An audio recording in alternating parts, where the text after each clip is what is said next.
Sepertinya tetap semangat ya Pak ya pagi-pagi. Coba kita cek sound dulu Pak. Cek sound. Cek sound.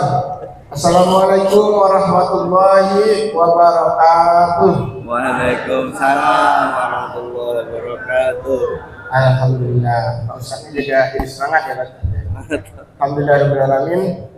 Segala puji bagi Allah, Tuhan semesta alam, pemilik alam raya ini, memberikan kepada kita tentunya segala nikmat sehat, nikmat walafiat, nikmat iman maupun nikmat Islam. Kemudian tentu juga salawat dan salam tersampaikan kepada Nabi Muhammad Sallallahu Alaihi Wasallam, salawat salam bagi kita, dan semoga kita juga kelak mendapatkan syafaat dari baginda Nabi tentunya dengan izin Allah Subhanahu Wa Taala. Sebelum kita mulai, baik Bapak Ibu, kita bacakan dulu tentu surat Al-Fatihah ya, supaya dan mudah-mudahan Allah memberikan keberkahan bagi kita semua. Al-Fatihah. Bismillahirrahmanirrahim.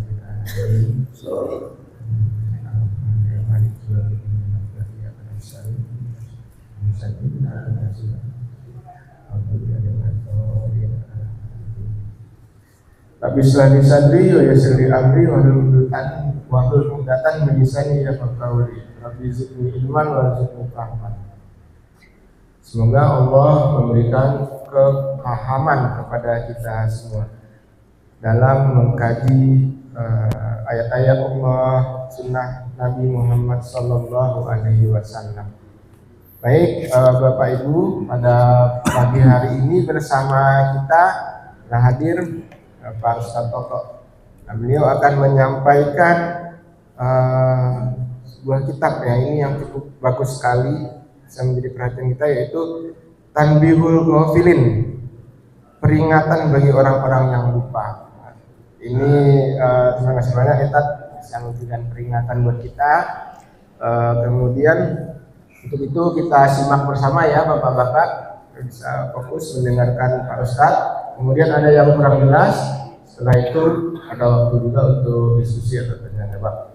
Pada Pak Ustadz kita persilakan. Assalamualaikum warahmatullahi wabarakatuh. Waalaikumsalam. Alhamdulillahirabbil alamin wa bihi nasta'in ala umuri dunya waddin.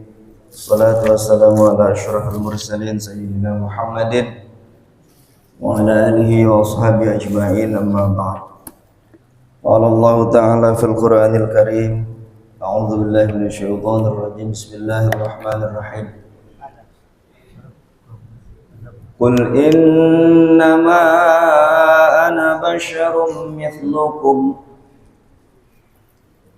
Innama ana basyarum mithlukum yuha ilayya annama ilahukum ilahun wahid faman kana yarju liqa'a rabbih falyamal 'amalan salihan فليعمل عملا صالحا ولا يشرك بعبادة ربه أحدا. Sadaqallahul azim. Segala puji bagi Allah Subhanahu wa taala yang telah mengkaruniakan kita nikmat yang tak terbilang jumlahnya. Begitu besar dan banyak karunia Allah yang telah dianugerahkan kepada kita, baik itu yang terasa maupun yang kadang kita lupakan nikmat tersebut. Salah satu yang sering kita lupakan adalah nikmat sehat walafiat, nikmat kesempatan dan kemauan yang seolah-olah kedua nikmat itu ya biasa-biasa saja. Padahal kalaulah dicabut nikmat itu, tentu saja kita tidak bisa berkumpul di tempat yang mulia ini. Untuk itu sangat pantas dan seharusnya kita senantiasa bersyukur hadirat Allah Subhanahu wa taala atas hal-hal tersebut. Salawat dan salam semoga Allah selalu telah limpahkan untuk baginda Rasulullah Muhammad sallallahu alaihi wasallam,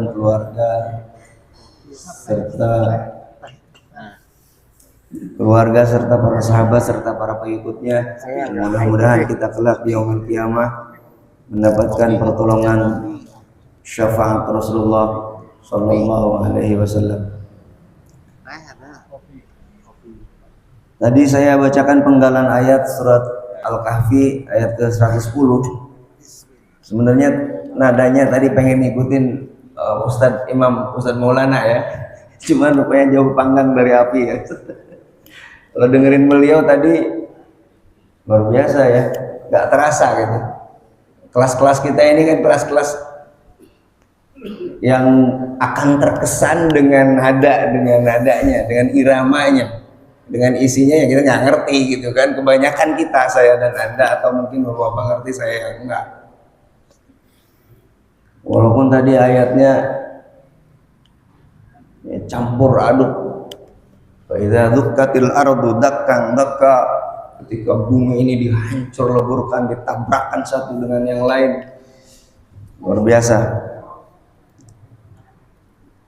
Namun diakhiri dengan ya ayyuhatuhan nafsul mutmainnah irji'i ila rabbiki radiyatan mardiyah fadkhuli fi ibadi wadkhuli jannati. Masyaallah, penggalan ayat terakhir tadi sungguh menggugah kita seharusnya, dimana itulah tujuan kita.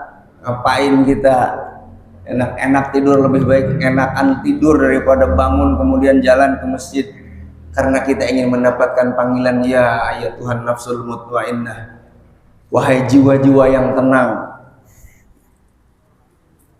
fadkhuli fi ibadi, mari masuklah kalian ke dalam golongan hamba-hambaku, fadkhuli jannati, dan masuklah kalian wahai hamba-hambaku dalam jiwa yang tenang ke dalam surga yang sudah aku siapkan sebagai balasan untuk kalian semua. Masya Allah.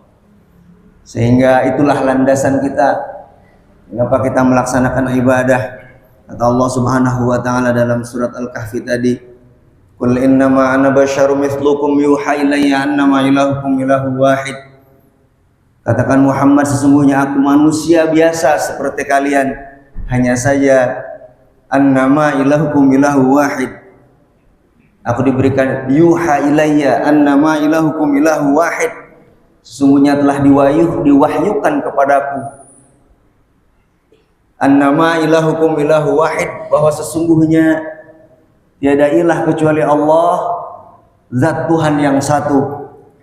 Faman kana yarju liqa'a rabbih, barang siapa orang yang menghendaki pertemuan denganku, kata Allah Subhanahu wa taala, dengan Rabbnya, dengan Tuhannya, falyamal amalan shalihah, maka hendaknya, seharusnya dia beramal dengan amal yang saleh, wala yusyrik bi ibadati rabbih ahada, dan janganlah dia mensekutukan segala sesuatu, hendaknya dia lurus beribadah hanya kepada Allah Subhanahu wa taala. Ini pengantar dari bab pertama dalam kitab Tanbihul Ghafilin. Insyaallah hari ini ke depan, kalau saya ada umur, kita semua diberikan kesempatan untuk berbagi di acara Ahad pagi, insyaallah saya akan membacakan kitab Tanbihul Ghafilin. Kitab ini sudah familiar di tempat-tempat ngaji, di pesantren dan lain sebagainya. Sebuah kitab yang menyusun tentang ayat-ayat Allah serta hadis-hadis Rasulullah Muhammad SAW serta hikmah para alim dan ulama, yang tentu saja banyak pelajaran yang bisa kita ambil dalam kitab ini. Kitab ini sendiri disusun sebagaimana kita ketahui oleh seorang ulama besar namanya Abu Lais Nasr bin Muhammad Al-Hanafi As-Samarqandi. Beliau wafat tahun 375 Hijriyah. Jadi dari Samarqand. Samarqand itu di mana ya? Ustaz Taufik, di mana Samarqand? Mohon maaf kalau nahu sorobnya nanti kurang baik. Enggak pernah. Ada peribahasa atau pepatah bahwa penyesalan itu datangnya selalu di belakang. Ya, saya juga nyesel. Penyesalan saya kenapa dulu ngajinya nggak bener-bener, nggak serius. Kenapa dulu di pesantren tidur melulu. Nggak pernah ikut, bukan nggak pernah, jarang ikut ngajinya. Ini kalau waktu bisa diputar, saya akan balik tuh prosesnya, mungkin lebih serius lagi mendalami ilmu agama Allah sehingga lebih bisa bermanfaat untuk semuanya. Namun apapun itu, mudah-mudahan ke depan walaupun sedikit kita bisa bermanfaat untuk semuanya. Nah, Abu Lais As-Samarqandi ini disebut sebagai Al-Faqih, diberi gelar sebagai Al-Faqih. Al-Faqih itu artinya orang yang sangat paham dengan agama, orang yang sangat mengerti tentang seluk-beluk agama kita, agama Islam. Maka dia disebut sebagai Al-Faqih. Kalau dalam kitab ini disebut Al-Faqih berkata, berarti rujuknya kembalinya kepada pengarang kitab ini, yaitu Abu Lais As-Samarqandi. Nah, menurut guru kami Yai Ahmad Rifai, dan beliau dari guru dan dari gurunya dan dari gurunya, bahwa gelar Al-Faqih yang diberikan kepada Abu Lais As-Samarqandi ini diceritakan kepada kami diberikannya bukan kaleng-kaleng, bukan oleh sembarangan orang, tetapi oleh baginda Rasulullah Muhammad sallallahu alaihi wasallam, diberikan kepada Syekh Abu Lais As-Samarqandi ini. Bagaimana ceritanya? Beliau ini seorang alim, seorang faqih, seorang alim yang mengerti betul tentang agama kita. Kemudian pada suatu hari dia menyusun kitab ini dalam lembaran demi lembaran. Lembaran demi lembaran, ya ininya lah, ya belum dicetak ya, masih dalam lembaran-lembaran. Kalau zaman kita mungkin di kertas folio atau kuarto gitu tulisan kitab ini. Kemudian dia berziarah ke makam Rasulullah sallallahu alaihi wasallam, ke Raudhah. Qadarullah setelah salat zikir dan lain sebagainya, beliau tertidur sambil memegang lembaran kitab-kitab ini. Kemudian dalam tidurnya beliau bermimpi dengan bertemu dengan Rasulullah Muhammad sallallahu alaihi wasallam. Dalam mimpinya terjadilah dialog. Wahai Abu Lais, apa yang kamu pegang itu? Masya Allah, ketemu dengan Rasulullah dia dalam mimpinya. Kata Abu Lais, ya Rasulullah, saya ingin, walaupun sedikit ilmu saya ingin bermanfaat untuk umatmu ya Rasulullah. Coba saya lihat, coba saya baca ya. Diambil oleh Rasulullah, dibaca lembar-lembar tersebut. Kemudian dikembalikan. Kemudian Rasulullah berkata kepada Abu Lais, engkau sungguh orang yang faqih, engkau sungguh orang yang mengerti tentang agama ini. Sehingga dari situlah kemudian beliau mendapatkan gelar Al-Faqih fid Din, orang yang sangat paham tentang agama ini. Jadi itulah yang kami dapatkan dari guru kami dan beliau dari gurunya tentang riwayat pemberian gelar Al-Faqih kepada Abu Lais As-Samarqandi. Tentu saja hal-hal seperti ini ya mau percaya mah enggak, ya enggak juga ya enggak apa-apa. Ya. Tapi kalau kami sebagai santrinya tentu saja kami percaya apa yang disampaikan oleh guru-guru kita. Nah, ini mudah-mudahan menjadi satu motivasi bagi kita, kitab yang akan kita baca mulai pada subuh pagi hari ini, insyaallah. Bab pertama kita mulai saja. Qala Al-Faqih rahimallahu taala, hadatsana Muhammad bin Fadl bin Ahnaf, qala hadatsana Muhammad bin Ja'far Al-Tarabisi, qala hadatsana Ibrahim bin Yusuf, qala hadatsana Ismail bin Ja'far an Umar maula Al-Muttalib an Asim an Mahmud bin Labid anna Nabiy sallallahu alaihi wasallam qala akhwafu ma akhafu alaikum asyirkul asghar. Jadi bab pertama dalam kitab ini beliau membicarakan tentang ikhlas, tentang beribadah, melakukan segala sesuatu hanya untuk Allah Subhanahu wa taala. Dalam sebuah hadis Rasulullah mengatakan, akhwafu ma akhafu alaikum asyirkul asghar. Sungguh yang paling aku takutkan terjadi pada diri kalian umatku, kata Rasulullah. Apa itu asyirkul asghar? Yaitu syirik kecil. Syirik ini artinya menyekutukan Allah. Syirik ini artinya menyembah kepada Allah tapi juga percaya kepada selain Allah. Tapi juga beribadah untuk Allah tapi juga punya perasaan untuk yang lainnya. Itu syirikul akbar, syirik yang besar. Percaya kekuatan kepada selain kekuatan Allah Subhanahu wa taala, bahwa ada sesuatu yang memberikan kekuatan selain daripada Allah Subhanahu wa taala. Nah, adapun syirkul asghar, ini ada sesuatu yang syirik kecil, sesuatu yang paling ditakutkan oleh Rasulullah terjadi pada diri kita umatnya. Qalu, kemudian para sahabat berkata, ya Rasulullah, wa masyirkul asghar. Para sahabat yang pada waktu itu mengelilingi Rasulullah Muhammad SAW mengatakan, wahai Rasulullah, apa itu syirik kecil? Kemudian qala ar-riya. Kemudian Rasulullah mengatakan bahwa syirik kecil itu adalah riya. Beribadah ingin diakui, dipandang oleh manusia. Yaqulullahu ta'ala lahum yauma yuzazil ibadi a'malihim. Nanti kata Rasulullah, di mana di hari pembalasan Allah akan berkata, idhabu ilal ladzina kuntum tura'una lahum fid dunya fanzuru hal tajiduna indahum khaira.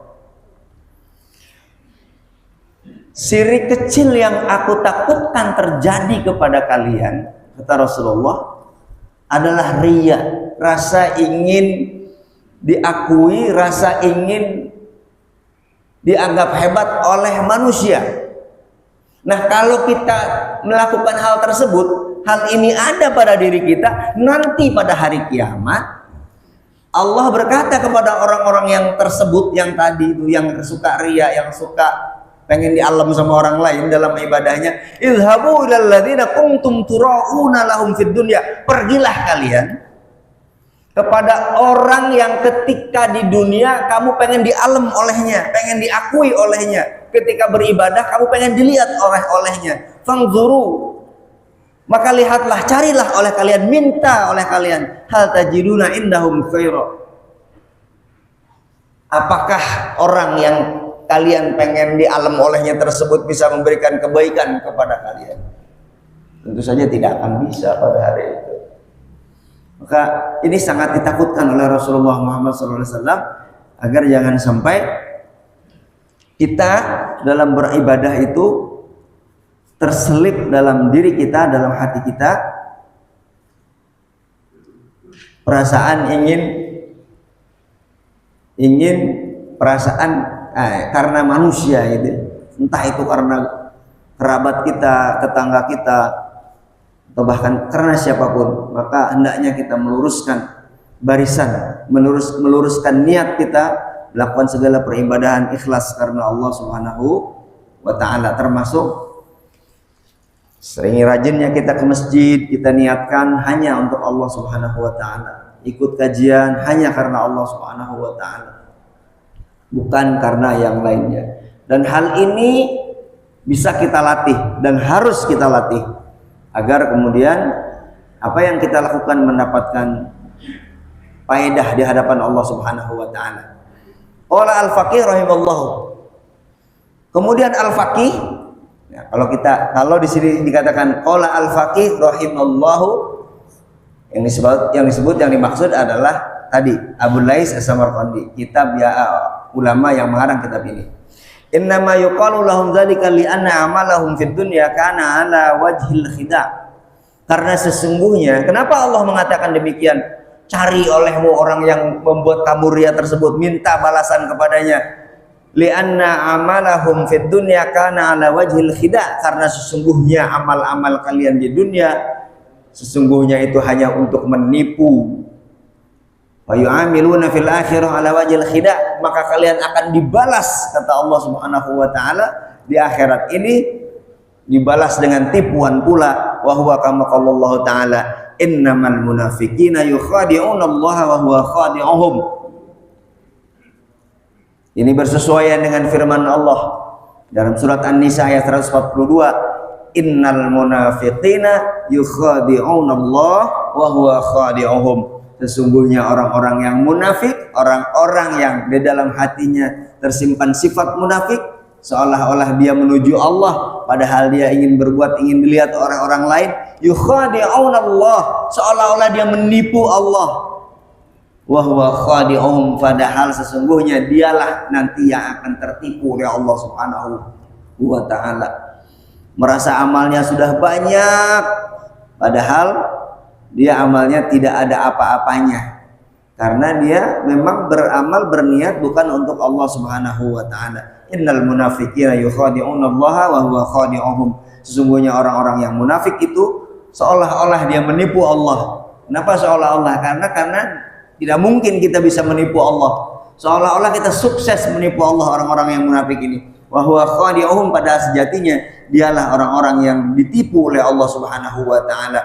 Yakni yujazihim jazaa'al khida', yaitu dia tidak akan mendapatkan apa-apa nanti kecuali tipuan. Wa yabdulu thawaba amaluhum, maka akan dibatalkanlah semua balasan ganjaran dari pahala apa yang telah mereka perbuat.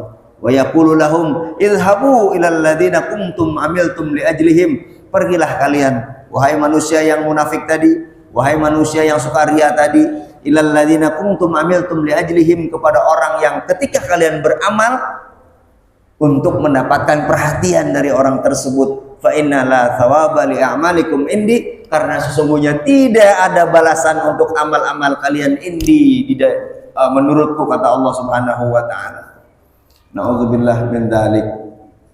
Li'annaha lam takun liwajhillahi ta'ala wa innama yustajabul abdi as-sawab idza kana amaluhu khalisan liwajhillah. Karena sesungguhnya kalian akan mendapatkan pahala, balasan dari apa yang akan kalian perbuat, idza kana amaluhu khalisan liwajhillah, yaitu ketika amalnya itu khalisan liwajhillah, mulus ikhlas karena Allah taala. Fa idza kana li ghairihi fi syirkatun fallahu bari'um minhu, maka apabila amal-amal kalian itu ada sekutu, artinya ingin dilihat oleh manusia, fallahu bari'um minhu, maka nanti Allah akan berlepas diri dari amal-amal tersebut. Insyaallah.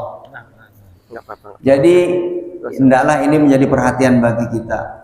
Takutnya nanti kita nauzubillah termasuk dalam golongan orang-orang yang seperti ini.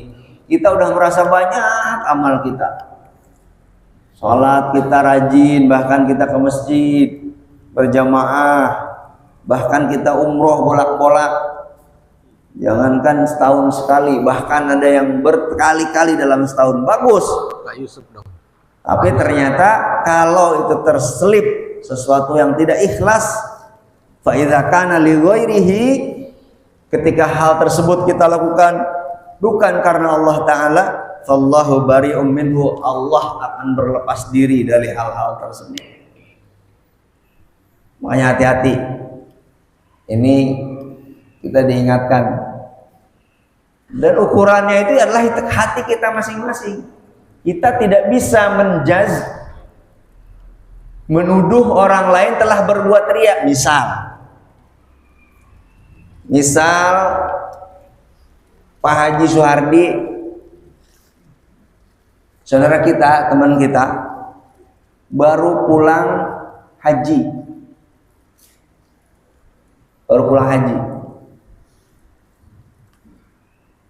Susah payah nabung. Enggak ya Pak Hardi, enggak ya, langsung bayar ya, lunas ya langsung ya. Udah perlu proda ya. Amin, amin. Pak Hardi nabung bertahun-tahun, kemudian datang daftar dari tahun 2013 dia udah daftar, alhamdulillah. Kemudian tertunda COVID 2 tahun tertunda. Akhirnya pada tahun 2025 ini 1446 Hijriah, beliau dan Pak Agus serta jamaah yang lainnya berangkat ke Tanah Suci. Saking bangganya bisa berangkat ke Tanah Suci. Zaman sekarang kan zaman sosmed, di depan Ka'bah ya, cetrek di depan di Masjid Nabawi cetrek makam Rasulullah nih, diupload ke sosial medianya, ke Facebook, ke Instagram, atau di status WA-nya. Nah, kita yang lihat, kita dulu aja deh, nggak usah orang lain. Kita yang lihat, jangan dulu Hardi ini apa-apa ibadah dipamerin, ya belum tentu juga. Kalau niat beliau, kalau terselip di hatinya ingin seperti itu, bisa jadi ria. Hapus amalan hajinya yang tadi ditunggu-tunggu, yang tadi sampai nabung-nabung pengen berangkat ke sana. Laksanakan rukun Islam yang kelima, menyempurnakan keislamannya. Kalau terselip rasa bangga seperti itu, rasa pengen disebut nanti, jangan sampai gua pulang nggak disebut haji nih, disebut Pak Haji. Tapi siapa tahu niatnya itu adalah memotivasi orang lain agar ikut juga berhaji. Dengan cara apa? Yaitu tadi nabung sedikit demi sedikit, menyisihkan sebagian hartanya. Kalau ada yang lihat, diberi menjadi contoh bagi orang lain. Pak Hardi udah haji. Saya juga pengen. Pak Haji Taufik udah haji, udah berangkat, masya Allah, lihat statusnya, masya Allah, luar biasa. Kayaknya enak banget ibadah di Masjidil Haram. 1 rakaatnya dibalas dengan 100.000 kali balasannya dengan sholat di Masjid Al-Ikhlas. Jadi kalau saya dan Anda sholat tadi 2 rakaat sholat subuh di sini di Masjid Al-Ikhlas, yang rasanya berat sekali kita jalan dari rumah ke sini, tapi begitu sholat di Masjidil Haram itu 2 rakaat itu dikali 100.000, berarti berapa tuh Pak? 200.000, seperti 200.000 kali sholat di sini. 200.000 rakaat. Luar biasa Pak Hardi, masya Allah. Lihat tuh di Masjid Nabawi 1000 kali balasannya, kelipatannya kalau kita sholat di masjid yang lain, masya Allah. Kalau niatnya seperti itu untuk dakwah, ajak kebaikan, ya maka silahkan saja. Maka kita tidak bisa ketika melihat status orang lain kita berprasangka baik. Insya Allah beliau sedang memberikan contoh agar kita bersemangat, agar kita mau. Karena bukan tidak ada orang yang sudah berkemampuan untuk berhaji, tapi jangankan untuk berangkat, daftar aja enggak, dengan alasan belum dipanggil, dengan alasan belum ada panggilan dari Allah Subhanahu wa Ta'ala. Loh, haji kan panggilan, saya belum dipanggil. Padahal Rasulullah Subhanahu wa Ta'ala berfirman dalam Al-Quran, wa adzin fin nasi bil haji ya'tuka rijalan wa ala kulli dhamiri ya'tuna min kulli fajjin amik. Katakan Ibrahim, panggil semua manusia, naik ke atas gunung, panggil semua manusia untuk berhaji, maka mereka akan datang dari seluruh pelosok negeri, baik itu dengan berjalan ataupun dengan mengendarai unta yang sangat kurus, saking jauhnya perjalanan naik haji. Jadi kalau bisa dikatakan sudah belum dipanggil, itu salah benar, karena semuanya manusia ini sudah dipanggil oleh Allah Subhanahu wa Ta'ala melalui lisan Nabi Allah Ibrahim alaihis salam. Cuman kitanya bagaimana merespon panggilan tersebut. Seringkali saya sampaikan ini. Jadi jangan beralasan kita ini belum haji tapi karena merasa belum dipanggil. Tidak. Kita ini semua udah dipanggil oleh Allah Subhanahu wa taala melalui Nabi Allah Ibrahim alaihi salam. Ya, wa'adzin fin nasi bil hajj. Undang manusia untuk berhaji. Ya udah tahu apa. Cuman respon kita terhadap panggilan itu serius atau tidak? Ada orang yang naudzubillah duitnya udah banyak tapi dia nggak mau untuk, jangankan untuk berangkat, nah untuk daftar aja enggak. Sementara sekarang ini ada kuota-kuota di rumah dan lain sebagainya yang diatur oleh pemerintah agar semuanya merata. Maksudnya seperti itu maksudnya. Jadi kalau semuanya bareng brok semua jalan ya nanti di sononya kepenuhan, nanti susah untuk beribadahnya. Maka diatur oleh pemerintah Saudi, Indonesia kuotanya sekian, Malaysia kuotanya sekian, Brunei kuotanya sekian, Singapura ya sekian, Jepang ya sekian, Indonesia yang banyak ini penduduk Islamnya alhamdulillah kebagian juga. Nah itu diatur. Maka mudah-mudahan kita semua bisa melaksanakan haji. Amin ya rabbal alamin. Mudah-mudahan kita sekali lagi bisa mendapatkan haji. Ya. Kemudian yang selanjutnya qala hadatsana Muhammad bin Fadl dan seterusnya Abi Hurairah anna Nabi sallallahu alaihi wasallam qala rubba shaimin laisa lahu hadzun min siyamin saumihi illa al-ju' wal 'atas.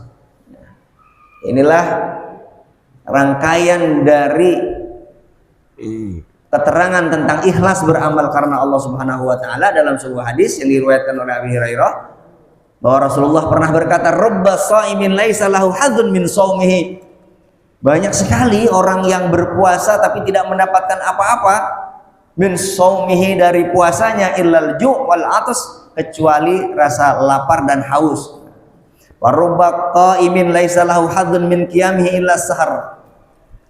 Dan berapa banyak dari orang yang bangun malam qiyamul lail tapi nggak mendapatkan apa-apa illa sahar, kecuali begadang aja, wan nasbi dan kepayahan.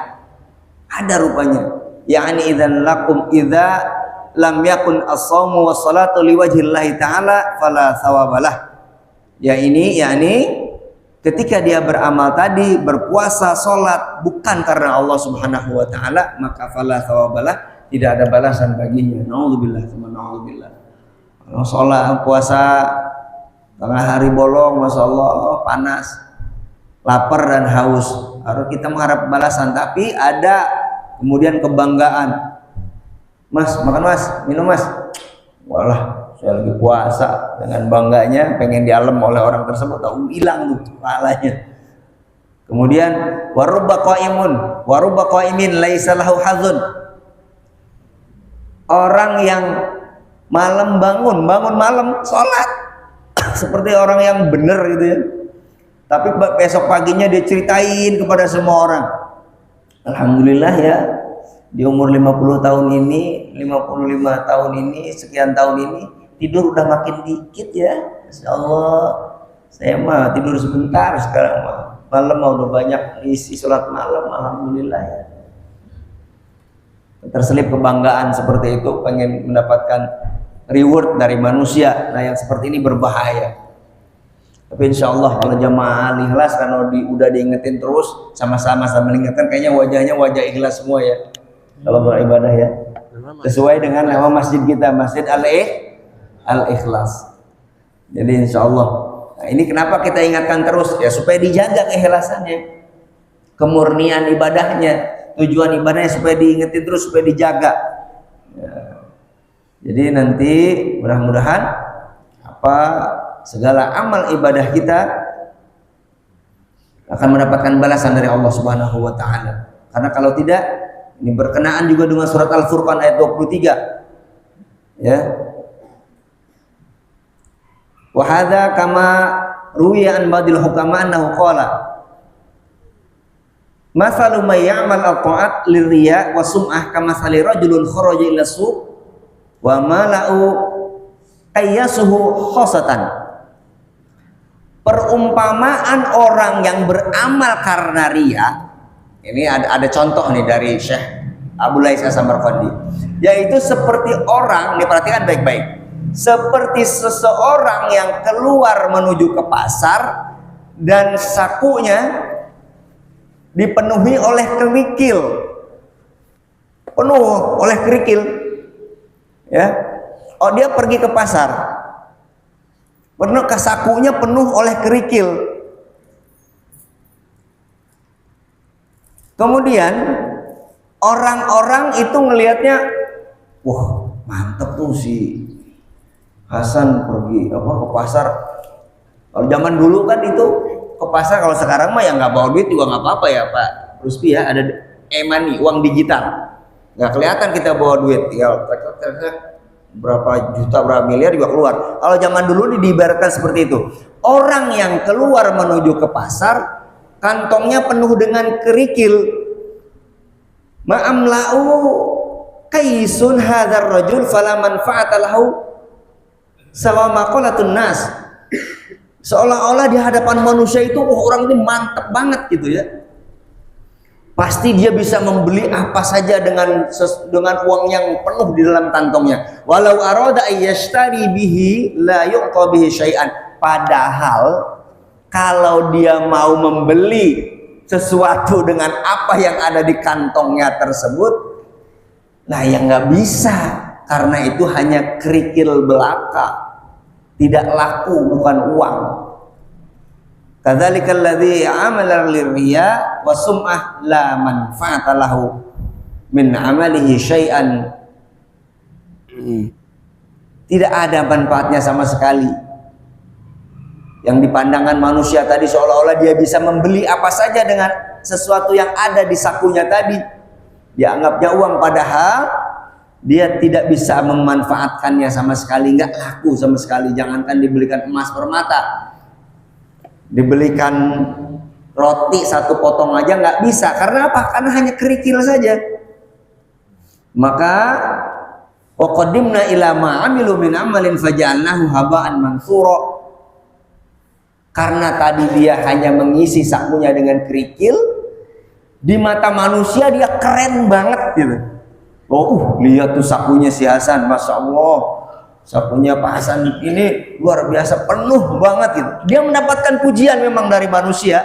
Wa qaddimna ila ma amilu, didahulukan balasannya dari manusia, tetapi nggak nunggu sampai akhirat, didahulukan di dunia orang tersebut. Keren tuh orang ya. Wa qadimna ila ma'amilu min amalin faja'alnahu haba'an mansura. Tapi nanti di akhirat amalan tersebut haba'an mansura, seperti debu yang ditiup angin berterbangan, gak ada manfaatnya.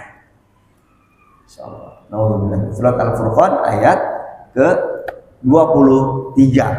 Jadi insyaallah hadirin yang dimuliakan Allah Subhanahu wa taala, itulah perumpamaan bagi orang yang beramal tetapi tidak karena Allah Subhanahu wa taala. Seperti seorang ibu-ibu, seperti seorang bapak-bapak, siapapun itu yang masuk ke dalam pasar, kantongnya dipenuhi oleh kerikil, dianggap oleh orang lain dia bawa uang yang banyak, padahal dia tidak bisa membeli sesuatu pun dengan kerikil tersebut.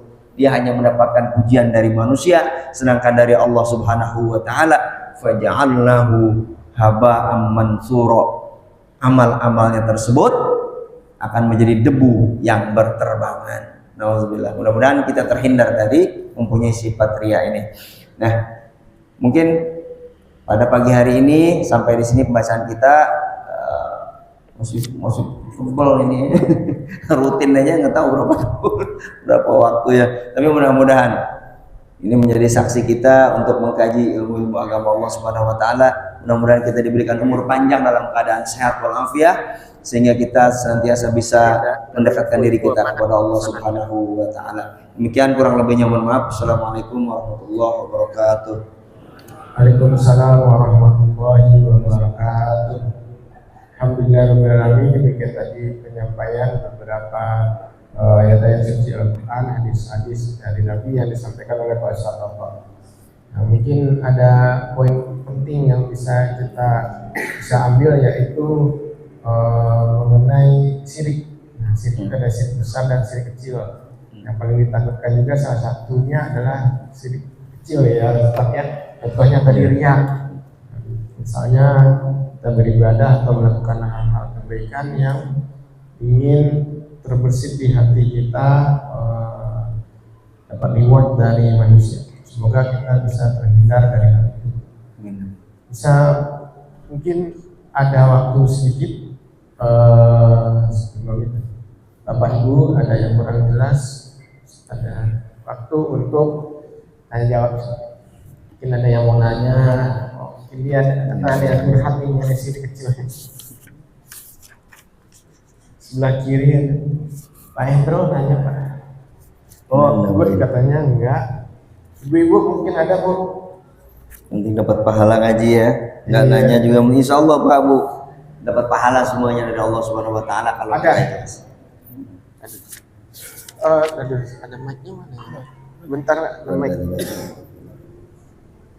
Mic yang Dengeran. bisa Pak? Ah bisa. Oh, bisa.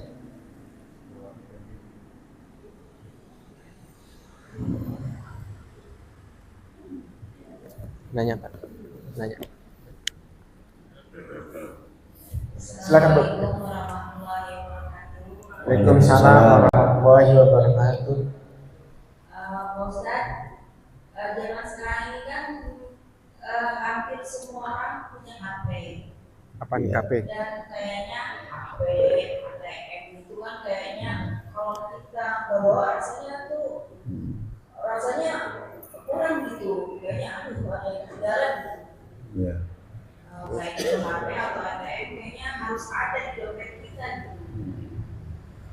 Apakah itu termasuk sirik kecil itu? Ya. Assalamualaikum warahmatullahi wabarakatuh. Waalaikumsalam warahmatullahi wabarakatuh. Silakan langsung Pak. Ya. Itu bos saya Bu, Iya. Semua kita juga bawa HP dan bukan ibu tuh, makanya saya deh. Iya betul ya. Kadang di zaman sekarang ini Pak, sampai balik lagi tuh Bu, kita udah kerja ya sampai digosenin nih HP saya. Mama telepon ke rumah, HP-nya ketinggalan, tolong gosenin mah. Pernah saya begitu. Tapi memang sudah zamannya terkait dengan kebutuhan kita sehari-hari. Bahwa di sini banyak ada aplikasi, ada segala macam untuk pekerjaan kita, untuk terhubung dengan orang lain dan sebagainya, sehingga kalau nggak ada itu adalah rasa kurang nyaman. Tapi kurang nyamannya di sini insya Allah bukan kurang nyaman karena ada kekuatan selain dari kekuatan Allah Subhanahu Wa Taala, namun kekurang nyamanan dalam kehidupan kita sehari-hari saja. Ada sesuatu yang kurang karena memang seperti itu. ATM kita ketinggalan, yang belum punya M-Banking, nanti takutnya kita ada satu keperluan, uang cash kita sudah nggak ada, ATM-nya ketinggalan. Nah gimana nanti kalau tiba-tiba anak, ayah nanti pulang beliin martabak ya. Kalau hanya kekurang nyamanannya hal-hal seperti ini saja, ya nggak masalah Bu, insya Allah. Tapi kalau kekurang nyamannya, waduh, saya ini nggak ada HP, nggak bisa hidup rasanya, bener nih, nggak bisa ngapa-ngapain saya, bahkan sholat pun males saya rasanya. Yang seperti ini udah mulai berbahaya nih si HP, bisa menjadi Rob kedua, bisa menjadi Tuhan kedua bagi kita. Tapi kalau hanya berkaitan dengan hal-hal kecil saja, dengan hal pekerjaan kita, dengan hal-hal tadi kebutuhan sehari-hari kita, ya nggak masalah. Karena memang semua sekarang zamannya sudah diringkas. Mau belanja pun sekarang kita nggak perlu lagi harus face to face gitu ya, ketemu dengan orang, belanja jauh ke Mangga Dua nggak usah. Kemarin saya baru beli holder ini HP yang buat di mobil itu, 25.000, ongkir 3.000, 28.000. Jadi kalau untuk hal-hal seperti itu insya Allah tidak ada masalah. Ya Bu ya, insya Allah tidak ada masalah. Kecuali sampai kemudian kita sudah sangat-sangat tergantung sekali menyatakan bahwa waduh kalau nggak ada HP ini saya udah kayaknya mau mati aja rasanya nih. Udah lemes, saya nggak bisa ngapa-ngapain. Tapi kalau berkaitan dengan masuk dengan kebutuhan kita sehari-hari, insya Allah tidak ada masalah. Demikian barangkali yang bisa kami sampaikan. Wallahu a'lam bishawab. Alhamdulillah, semoga jelas ya Bu ya. Baik Bapak Ibu, mungkin itu aja kajian kita pada pagi hari ini. Semoga bisa kita ambil manfaatnya dan tentunya untuk mengingatkan kembali kepada diri kita masing-masing, termasuk kepada saya juga ya tentunya, untuk tadi terhindar dari segala macam kesyirikan, terutama syirik kecil yang merasa dirinya kita tidak melakukan kesyirikan. Kalau misalnya syirik besar biasanya tentu Bapak Ibu sudah sangat paham sama syirik besar.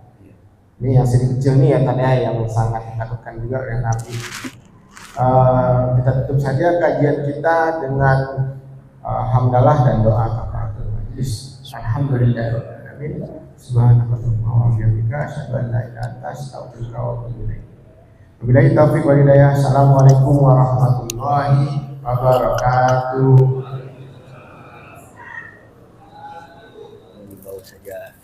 Terima kasih Tak.